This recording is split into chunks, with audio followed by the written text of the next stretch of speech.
your child has depression or anxiety, you're dealing with that, some of it yourself, what is a simple thing that you can do to help make progress? So today I want to talk about your brain and your eyes, how your eyes are connected, and how you can use those to help anything you're doing, whether you're doing therapies, medicines, whatever you're doing. This is something that can just support and help and boost that. Children are great by their very nature, and we have the privilege and responsibility of raising them. It can be challenging at times. Let's talk about it. Hi, I'm Cynthia Armstrong. I'm a general and special education teacher. I homeschooled my own children for 5 years, and I talk about those things that I've researched, that I've studied, and that have really come to help me, my children, and my students. Uh, Today, I want to talk a little bit. We'll start with in the womb. So, when a child first develops in the womb, their brain forms, and there's two little black dots inside their brain. And then as their brain develops, it pushes those dots out, and those are what becomes your eyes. So your eyes are very intimately connected with your brain and can make a huge difference. But then here comes modern times technology. Our eyes no longer move the way they used to. Things are very up close and center, and our eyes, even if it's a TV screen that's further away, they're still very static in their movement. There's very minimal movement. And these have actually affected, if they do the MRIs and all of the research shows that our brain has developed differently. That as children are being raised with technology, different parts of their brain are developing differently, and this can play a part into some of the mental health and struggles.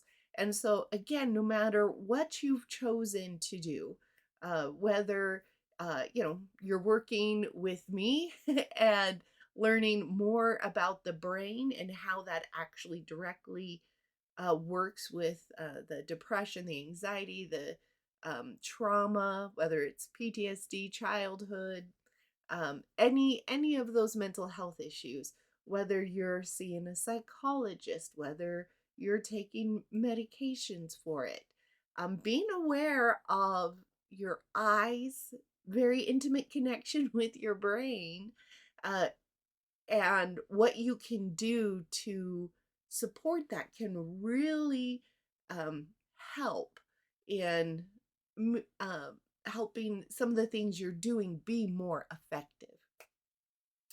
So, one of the things is move your eyes. And you can try this. I mean, just look straight up and then kind of like go all the way around in a big motion. Does it feel kind of like tiring to your eyes? Do you feel any strain? Do you feel any like little jitters? Kind of pay attention. Does your eye just kind of like get stuck in a spot as it goes around? Um, those are some of the things where you can go, oh, yeah. So when people say, walking is good for you, they're not just talking about your heart or your lungs or keep your body moving, your joints.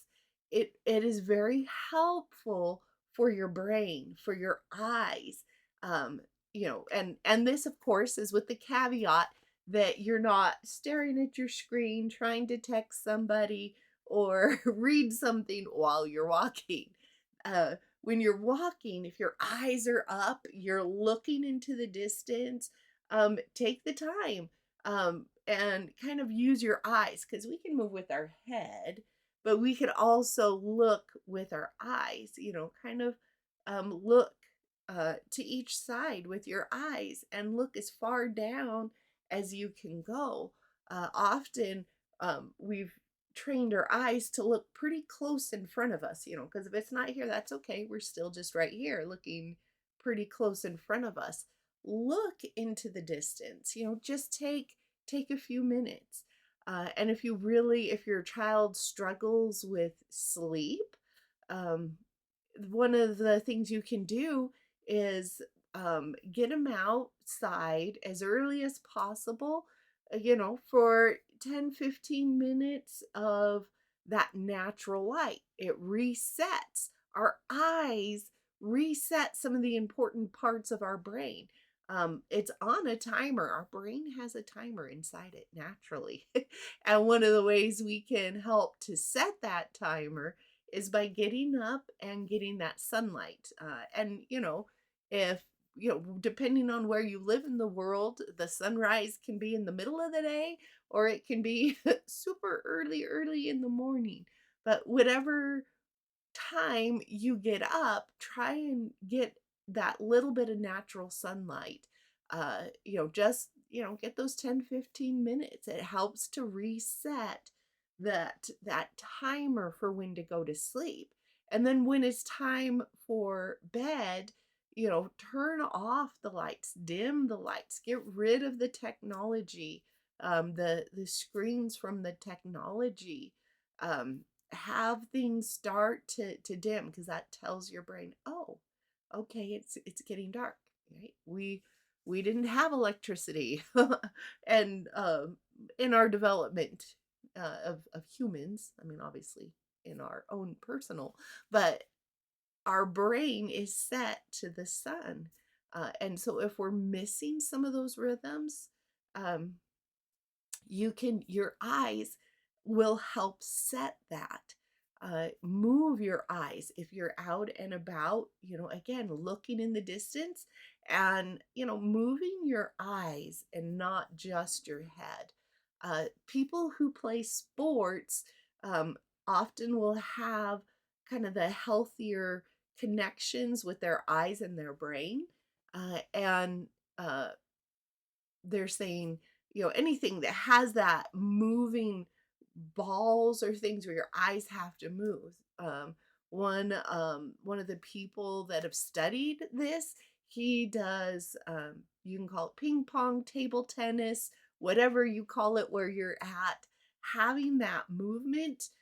You're moving your body, you're moving your arms, but your eyes are having to track it. It's moving, and that helps. So whatever sport you're playing, again, often if there's eye movement involved as much um, as possible, then that really can help to activate parts in our brain, to keep parts of our brain functioning that shut down because we're not using our eyes. And it's a very simple thing to move our eyes, and yet that's something we're not necessarily conscious of, and so don't really work on our eye movement health, which helps our brain health, which can help our emotional health. It can support it.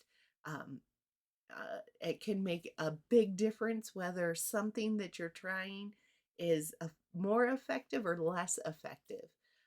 And so give it a try, see how that feels for you. And again, when you first start, sometimes your eyes might feel tired, like, oh my goodness, I'm not used to that, just like any exercise you might start. But be persistent and see just what a difference that can make in your life and in your child's life. So remember, children are great by their very natures, and we have that responsibility and that privilege of raising them. Hi friends, Cynthia Armstrong here. Thanks for joining us today. Please make sure that you subscribe to our channel so you can see when new videos come out and like this one. It is such a responsibility and a challenge to raise great kids, and we are here to help you along that journey to make it as enjoyable and fun and fulfilling as possible. Please check out our website, www.raisinggreatkids.net, and I will leave that in the description below.